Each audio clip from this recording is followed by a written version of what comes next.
Luke, is frustration the word of the afternoon? I think frustration, yeah, when you go in front twice and that then is really frustrating to not see the game out. And how different of a proposition were they today in comparison to Boxing Day? Yeah, I think we knew that they have very good players in the team, and I think that they're probably at the beginning of a process of rebuilding and having some pride back in, and they're at the beginning of that. I think that they performed in actually a similar way, to how they did at Meadow Lane. I think when we made the breakthrough was a really key moment for us, that we needed to then control the game and try to be able to build up calmly, and then we don't need to score again. But of course we conceded very soon afterwards. So no, I think the two games were similar in many ways, but we let the game slip out of our grasp. Yeah, with that in mind then, if they were very similar to how they were, where were you not as good as you were on Boxing Day? I think that we struggled with transition later on in the game. I think that it's a very, very big pitch, and I think that we began to look a bit off the pace in like I say, in the transitions, and we were allowed too much territory to be gained for Oldham. We're normally better at trying to stem the flow of the attack more early on, but we didn't do that well enough today, and we allowed them to take territory, and then there was a lot of set pieces for us to defend, and that cost us in the end. A few changes around the pitch today. Bajrami coming on that left-hand side so that Kyle Cameron could play the left wing-back position. He ended the first half on the right-hand side as well, so him and the man had switched. First of all, why wasn't Chickson available to play it? And second of all, how do you think that went?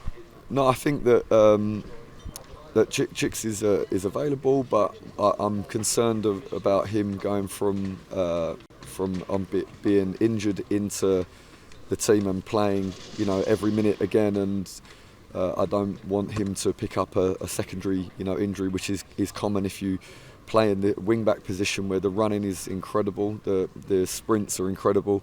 So I was concerned for Chicks going from 0 to 90 so quickly, if that makes sense.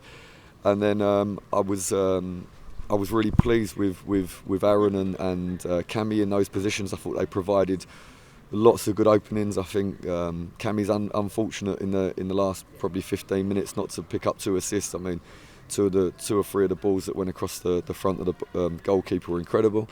Then we switched a little bit in the first half to try to create more in-swinging crosses to give a different problem to the back four of Oldham, because I thought they were very good and they were dealing with crosses well. So I was happy with that. I didn't see that as being an issue for us. I think we created good openings, but I think the game got away from us in the transition, and Oldham were brave and they left guys at the top of the pitch and tried to counter-attack off when they defended deep, and that worked well for them. Can we talk about the 2 goals that you conceded? Both, I'm sure you'd be tearing your beard out over. I mean, Cameron, I think, was unlucky to see, caught the wrong side of his man. I think it was Cam. And then the first goal as well was all sorts of manners of confusion.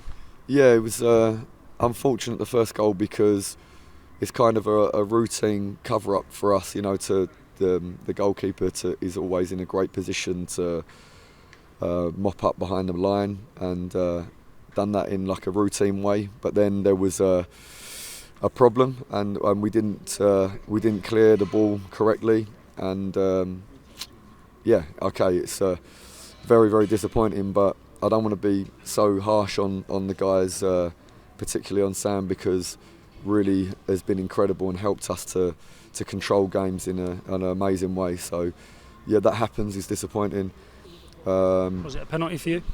I mean, look, there's so much holding in both boxes, and that I find that strange. That I find it very odd that it's a fact that we're in the opposition box more than any other team in the league. We put more crosses than any other team in the league. Players are being held and pushed on the floor and grabbed. It's normal, but we don't seem to get too many penalties in our way. But can you be cuter with that? Can there's a lot of the dark arts that that go on with getting in the referee's ear. Is that something that your players can do a bit more of, or do you not want to encourage that sort of thing? I'll be honest, I don't really want to encourage that. I want us to be a thoroughly good team, and we need to deserve to win. Yes, of course, sometimes I'm animated on the side, but try to be within what I think is the boundaries. I think the opposition were absolutely fine, the way they conducted themselves. And maybe somebody is in the referee's ear. The referee needs to be stronger. It's not my job. So yeah, it's disappointing because, like I say, there's a lot holding in both boxes constantly. And just finally, it's January now, so you know what's coming. Have you had any interest in any of your players? There's already rumours swirling, mostly out of fear, I would imagine, that Macaulay Langstaff's going to get bought by some club in a higher league. Anything you can tell us? No, there's no interest in anyone. No interest at all? None at all. It's incredible. I thought that there would be, but no one's interested. I've had several calls to let me know that teams are not interested in Macca at all, which is strange. Should I take that to be that you've had several calls to let you know that they are interested? Well, look, I mean, Macca is in sensational form, and he's also a guy that works incredibly hard. So there's not much really to not like about him. However, we are a fantastic football club.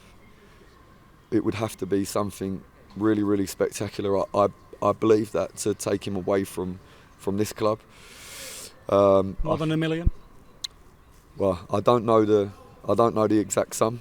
But it will have to be something. Not only a sum of money is probably the point I'm making, of course considerable, but also has to be a football club that can give Macca the platform that he needs to continue his progress. Otherwise, he is an incredible football club to keep developing. Just finally, the window's only not even a day old yet. Have there been any bids? No bids. But of course, we hear lots of speculation. We are not in any kind of negotiation. There's not anything even. The ball is not even in motion with anybody. Hopefully, it stays like that.